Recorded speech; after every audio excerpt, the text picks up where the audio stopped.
पंचतंत्र कहानी 7 रंगा सियार। लेखक विष्णु शर्मा। वाचक सर्वेश सिंह। त्यक्ताश्चाभ्यन्तरायेण बाह्याश्चाभ्यन्तरीकृता स एव मृत्युमाप्नोति मूर्खश्चण्डवो यथा। अपने स्वभाव के विरुद्ध आचरण करने वाला आत्मनियों को छोड़कर परखियों में रहने वाला नष्ट हो जाता है। एक दिन जंगल में रहने वाला चंडव नाम का गीदड़ भूख से तड़पता हुआ लोभवश नगर में भूख मिटाने के लिए आ पहुंचा। उसके नगर में प्रवेश करते ही नगर के कुत्तों ने भौंकते भौंकते उसे घेर लिया और नोच नोच कर खाने लगे। कुत्तों के डर से चंडव भी जान बचाकर भागा। भागते भागते जो भी दरवाज़ा पहले मिला उसमें घुस गया। वह एक धोबी के मकान का दरवाज़ा था। मकान के अंदर एक बड़ी कड़ाही में धोबी ने नील घोलकर नीला पानी बनाया हुआ था। कड़ाही नीले पानी से भरी थी। गीदड़ जब डरा हुआ अंदर घुसा तो अचानक उस कड़ाही में जा गिरा।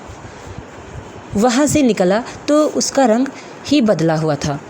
अब वह बिल्कुल नीली रंग का हो गया था।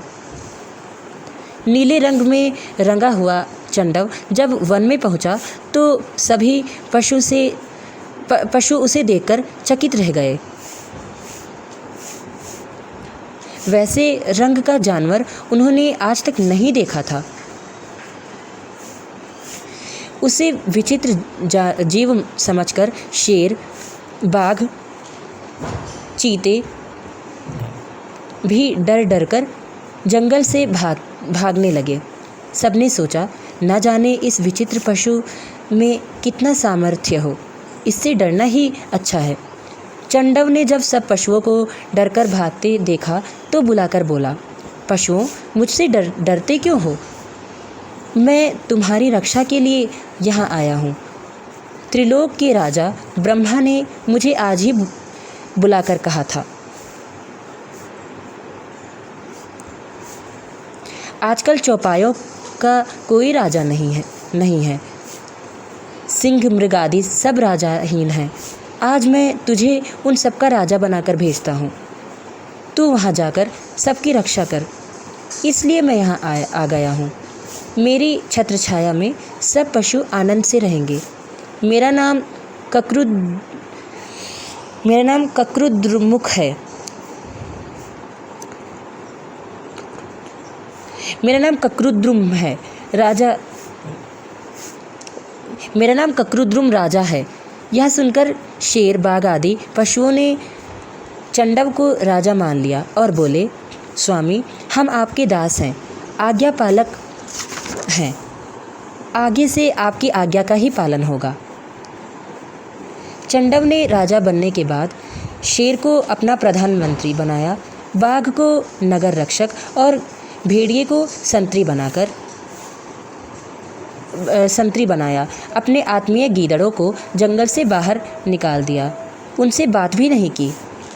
उसके राज्य में शेर आदि जीव छोटे छोटे जानवरों को मारकर चंडव को भेंट करते थे। चंडव उनमें से कुछ भाग खाकर शेष अपने नौकरों चाकरों में बांट देता था। कुछ दिनों तक उसका राज्य बड़ी शांति से चलता रहा, किंतु एक दिन बड़ा अनर्थ हो गया।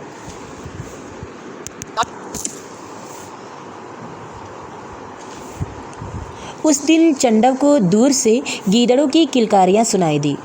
उन्हें सुनकर चंडव का रोम रोम खिल उठा। खुशी में पागल होकर वह भी किलकारियाँ मारने लगा।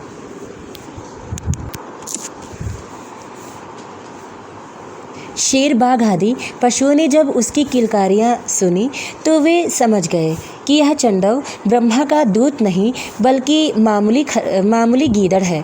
अपनी मूर्खता पर लज्जा से सिर झुकाकर वे आपस में सलाह करने लगे, इस गीदड़ ने तो हमें खूब मूर्ख बनाया।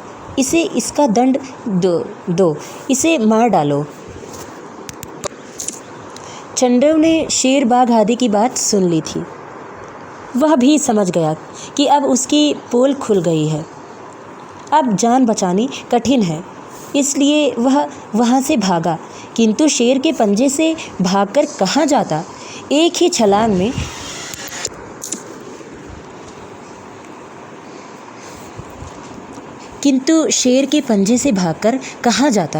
एक ही छलांग में शेर ने उसे दबोचकर खंड खंड कर दिया। इसीलिए मैं कहता हूँ कि जो आत्मीयों को दुत्कार कर परायों को अपनाता है उसका नाश हो जाता है।